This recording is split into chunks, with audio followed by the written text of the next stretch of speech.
Che is oily skin gi foundation amtang haibiro. Che is dry skin gi primer amtang haibiro. Che is combination skin gi setting spray amtang haibiro. Mayam. Nasi agi video se matung da mayam confusion mayam da loy na ko ani abako. Video se no matung da ko store da chatlaga foundation gi mathak tu dai tum yeng bada se si gi skin type gi hoiduni oily skin gi hoiduni dry skin gi hoiduni adum khangani aba si gi 100% guarantee ni aba.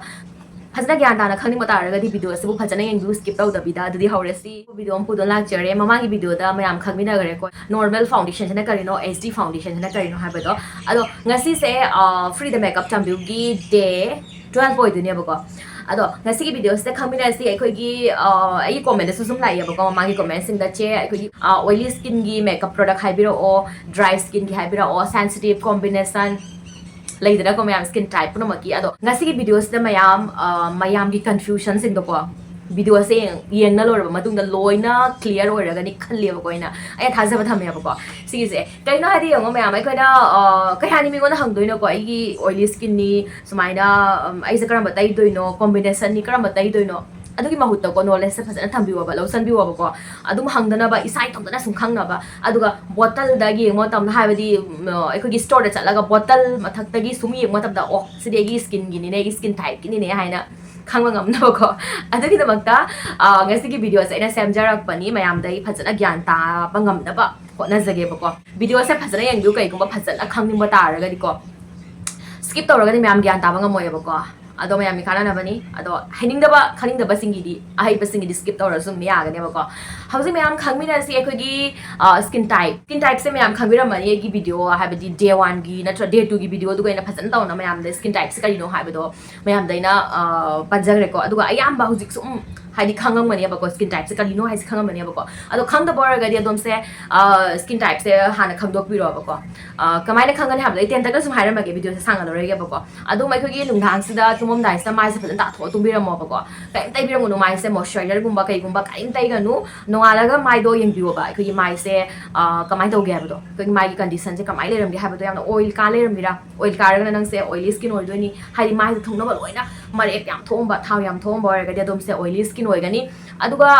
yam dry oil le ram ga di chet law ga dry oil ba nuai ta ba hari khar khar ka law ko mai ka do ko adu ora ga na adom se dry skin oil ga ne ba ko aduga ai khoi gi oil se T zone area haibadi laibak ka naton ga khada swai se ko koi gi T zone area sita only oil ka le ramba ado ato mai sim sena sim dry oil ramba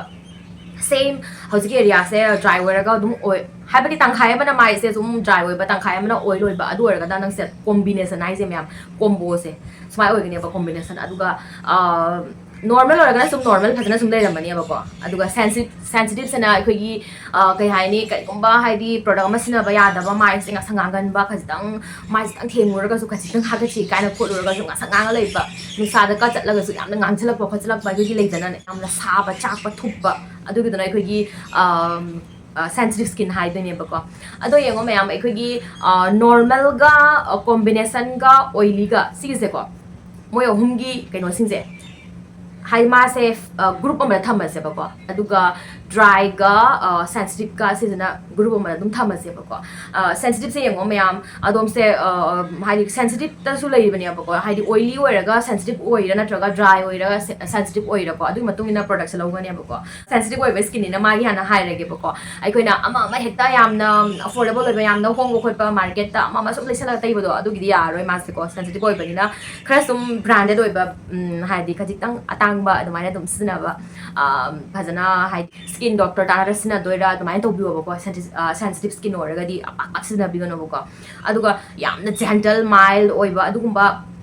hai di season of biu aduga mayam hausi normal ora ga ni ngo mayam adom se lucky ni normal se kai no hai di normal se any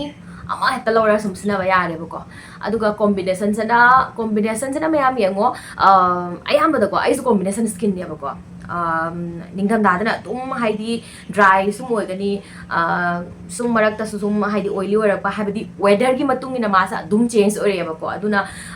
magi combination haidi adugi ne na tonga na makeup product se yamna pak la kan di hai tare adum gi skin gi condition gi matung ina adum logani ba ko dry oraga na dry habidi ꯑꯩꯈꯣꯏꯒꯤ dry ꯁ꯭ꯀꯤꯟꯒꯤ ꯄ꯭ꯔꯣꯗꯛꯁꯤꯡꯗ ꯁꯤꯖꯤꯟꯅꯒꯅꯤ oily ꯑꯣꯏꯔꯛꯄ ꯃꯇꯝꯗꯅ oily ꯁ꯭ꯀꯤꯟꯒꯤ ꯄ꯭ꯔꯣꯗꯛꯁꯤꯡꯗꯣ ꯑꯗꯨꯝ ꯁꯤꯖꯤꯟꯅꯕꯤꯒꯅꯦꯕꯀꯣ ꯈ꯭ꯋꯥꯏꯗꯒꯤ ꯑꯩꯈꯣꯏꯅ ꯍꯧꯖꯤꯛ ꯈꯪꯗꯣꯏꯁꯦ oily ꯑꯣꯏꯔꯒꯅ ꯀꯔꯝꯕ ꯄ꯭ꯔꯣꯗꯛ ꯁꯤꯖꯤꯟꯅꯒꯅꯤ ꯗ꯭ꯔꯥꯏ ꯑꯣꯏꯔꯒꯅ ꯀꯔꯝꯕ ꯄ꯭ꯔꯣꯗꯛ ꯁꯤꯖꯤꯟꯅꯒꯅꯤ ꯁꯤꯁꯤꯅꯦꯕ ꯃꯦꯟ ꯑꯣꯏꯅ ꯈꯪꯗꯣꯏꯁꯦꯀꯣ ꯑꯣꯏꯂꯤ ꯁ꯭ꯀꯤꯟꯁꯦ ꯃꯌꯥꯝ ꯌꯦꯡꯉꯣ ꯑꯩꯈꯣꯏꯒꯤ ꯃꯥꯏꯁꯤꯗ ꯑꯣꯜꯔꯦꯗꯤ ꯑꯣꯏꯜꯁꯦ ꯂꯩꯕꯅꯤꯅ ꯈꯠꯅ ꯂꯩꯗꯣꯏꯅꯤ ꯑꯗꯨꯅ ꯑꯩꯈꯣꯏꯅ ꯃꯥꯏꯁꯤꯗꯀꯣ ꯂꯪꯉꯤꯕ ꯃꯥꯏꯗꯨꯗ ꯑꯃꯨꯛꯀ ꯍꯦꯟꯅ ꯂꯪꯍꯜꯂꯒ ꯑꯂꯪꯕ ꯄ꯭ꯔꯣꯗꯛ ꯇꯩꯁꯜꯂꯒ ꯑꯩꯈꯣꯏꯒꯤ ꯃꯥꯏꯗꯣ ꯌꯦꯡꯕ ꯃꯇꯝꯗ ꯀꯔꯤ ꯁꯥꯔꯦ ꯑꯩꯈꯣꯏꯒꯤ ꯃꯦꯀꯞꯇꯨꯁꯨ ꯂꯣꯏꯅ ꯍꯥꯏꯕꯗꯤ ꯀꯩ ꯍꯥꯏꯅꯤ ꯂꯣꯡ ꯂꯥꯁꯇꯤꯡ ꯑꯣꯏꯔꯔꯣꯏ ꯑꯗꯨꯅ ꯑꯩꯈꯣꯏꯒꯤ ꯑꯣꯏꯂꯤ ꯁ꯭ꯀꯤꯟ ꯑꯣꯏꯕ ꯇꯥꯔꯒꯗꯤ ꯃꯇꯝ ꯄꯨꯝꯅꯃꯛꯇ ꯁꯤꯁꯦ ꯈꯪꯖꯤꯟꯕꯤꯌꯨ ꯌꯥꯝꯅ ꯂꯥꯏꯠ ꯑꯣꯏꯕꯀꯣ ꯌꯥꯝꯅ ꯂꯥꯏꯠ ꯑꯣꯏꯕ ꯁꯤꯖꯤꯟꯅꯕꯤꯌꯨ ꯄ꯭ꯔꯣꯗꯛꯁꯦ ꯃꯦꯠ ꯐꯤꯅꯤꯁ ꯑꯣꯏꯕ ꯁꯤꯖꯤꯟꯅꯕꯤꯌꯨꯀꯣ ꯃꯌꯥꯝꯗ ꯑꯩꯅ ꯍꯧꯖꯤꯛ ꯄꯤꯅꯤꯡꯉꯤꯕ ꯅꯣꯂꯦꯖꯁꯦꯀꯣ ꯍꯥꯏꯕꯗꯤ ꯑꯩꯅ ꯍꯧꯖꯤꯛ ꯐꯥꯎꯟꯗꯦꯁꯟꯗ ꯃꯦꯠ ꯊꯥꯕ ꯍꯥꯏꯔꯦꯗꯅꯀꯣ ꯑꯣꯟꯂꯤ ꯐꯥꯎꯟꯗꯦꯁꯟ ꯈꯛꯇ ꯅꯠꯇꯦꯕꯀꯣ ꯃꯦꯠ ꯊꯥꯕ ꯄ꯭ꯔꯣꯗꯛꯉꯩꯁꯦ ꯍꯥꯏꯗꯤ ꯄ꯭ꯔꯥꯏꯃꯔꯗ ꯑꯣꯏꯔꯣ ꯐꯥꯎꯟꯗꯦꯁꯟꯗ ꯑꯣꯏꯔꯣꯀꯣ ꯑꯩꯈꯣꯏꯒꯤ ꯃꯦꯠ ꯊꯥꯕ ꯄ꯭ꯔꯣꯗꯛꯉꯩꯁꯦ ꯁꯤꯒꯤꯁꯦ ꯃꯥꯏꯟꯁꯤꯗ ꯁꯦꯠ ꯇꯧꯅ ꯊꯝꯕꯤꯔꯣꯕ ꯑꯩꯈꯣꯏꯒꯤ ꯑꯣꯏꯂꯤ ꯁ꯭ꯀꯤꯟꯒꯤ ꯑꯣꯏꯗꯣꯏꯅꯦ ꯍꯥꯏꯅꯀꯣ ꯑꯗꯨꯒ luminous satin finish dewy adagi illuminating asigumba thabasana aikoigi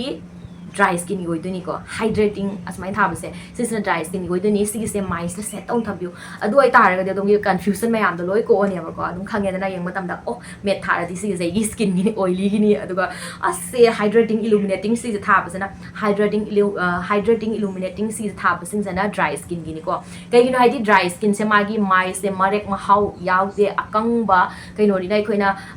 khasitang oil base oiba aikoina cream base oiba products se sinagani aikogi cream base oiba products sing se thick oiba thick oil aduna oily oiba skin da moisture ba tam da yamna nungai da ba skin problem mayam ma thoklai adagi akhoi already oily skin ni na aikoina adugi do cream base oiba oil base oiba da sinaba gi aikoina mathau ta de ba ko adugi do dry skin ni ba I hope mayam sig se clear over mani makeup howder se mayam ahan da aikogi cleansing ama dagi hawgani ba ko face wash ama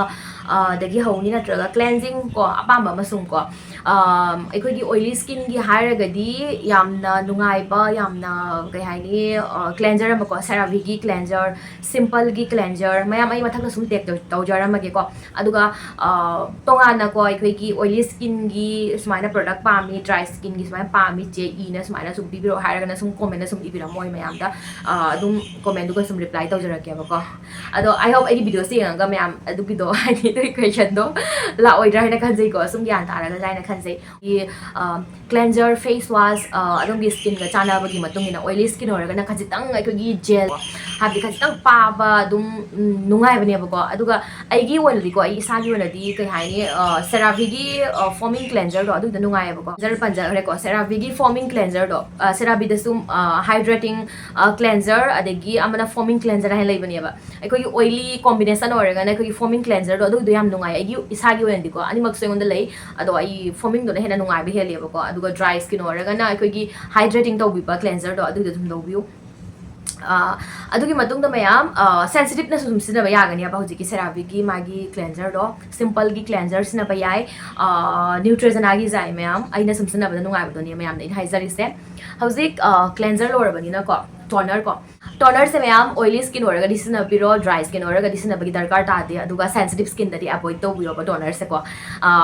adum gi doctor la tanaraga adum suggest over disina biu ado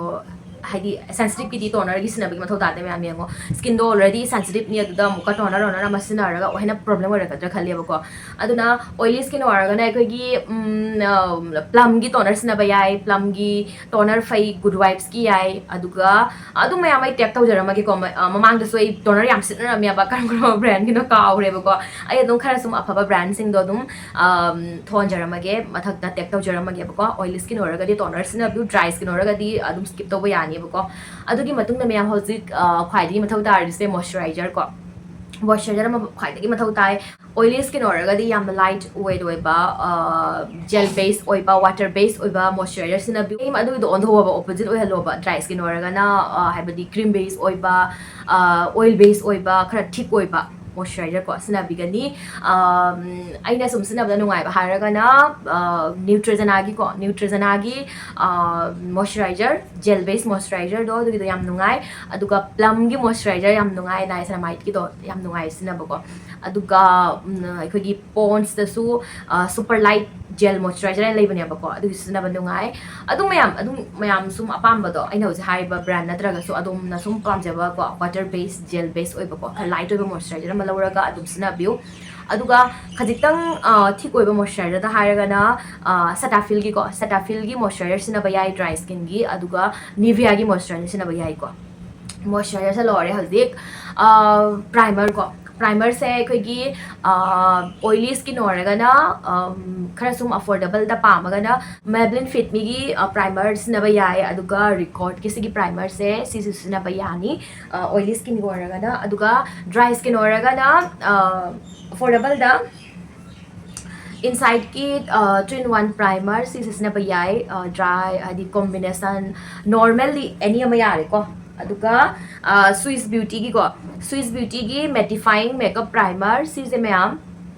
yam affordable oi bada ko pores kai kak leiba ma leitrane haibadi mai da yam na law na haibadi kay hani pores leiba to ka tu khong law bodo adugi do ore bataragadi pores haibadi pores minimizing primer ko pores blurring primer ha lakbani aba lakme da su lakbani adu suna bayai pores kai kak leiba oragadi ado hojik mayam primer di haire ko hazik foundation oily skin oragana ko Fit Me gi foundation degi Record ki foundation ahong bada ko under 500 ki manung da aduga khajitang ko full coverage sum long khulong ba yam long lasting oi ba pamagana sigi Forever 52 gi foundation ko mamangi video mayam da so ina short video khangya mama da mayam ina tag tawi bani ba sigi foundation sin se aduga Charma se Milano gi foundation adegi LA Girl gi foundation hari 1000 muka taradi to mafa haba full coverage ki foundation mayam sum phangya ba ko ado under 500 ki manung da so mayam phangi ko ko gi Fit Me gi sina ba yai Lakme 925 ki sina ba yai adegi Mars ki si se Mars ki sigi se sina ba yai under si 400 ki manung da phangani aba ko 350 mu nong ta bani ba si foundation je ko gi full coverage foundation ni si se oily skin da khasi tang nungai ta bani ko khara full coverage oi bani na aduga khasi tang ai ko gi ma se satin finish ni ai dare ko ma se combination skin dum sina ba ya gani ado dry skin da yam nungai ni sina ba ko aina hozik panjagi ba brand sing duga ko adum lei bani LA Girl da su matte thaba sing duna oiliness na ba yare aduga luminous satin finish illuminating ama thaba do adu bidona khoina dry skin na sina ba yare ko hozik foundation se loire ko concealer se na mayam khara dum affordable obada pamagana khadai hong da yamna phaba haira di mayam Swiss Beauty ki concealer mayam yamna phaya ba ko magi hong magi haira ko aduga inside ki concealer yamna phai ego mayam si di ko ki concealer ni liquid ne ba ko liquid ina ma se ko gi oily khangde dry khangde si se ko adum sina ba ya bani ai no ji pali ba concealer se ko dry or pa khangde oily or oram ba skin ani mak su dum sina ba ya bani ko hoi asi khanjin biu yam na excess oina lai dana ko yam na excess oina oil ka ba na matte pura matte TV ba do matte finish biu do sina biu adu ko yam na he na dry way na khala na cream base oi ba cream base oi ba concealer sina biu ma'am I hope ma'am clear oi biramani aduga compact ko compact ka loose powder ga khetna ba se karino ado karamba skin type na karamba compact sina gani karamba undertone na kari sina gani ama adu gido ko mathangi video dai samjara age mathangi video ngai beramo ngasi gi video se mayam da soil muki kana beramo ne khanjai ina ngamba mo aina haiba mo da mayam dai na sub explain taw jare ko I hope mayam clear beramo ne khanjai ngasi video se mayam matang asida sum loi chanjarage mayam support tawbiu support taw kawbiga nu comment ama sung ibiramo support taw boina aduga video se bu share tawbiu khangja bas sindu su khangna ko ngasi video se matang asida sum loi chanjarage mathagi video da mu unarasi ko bye bye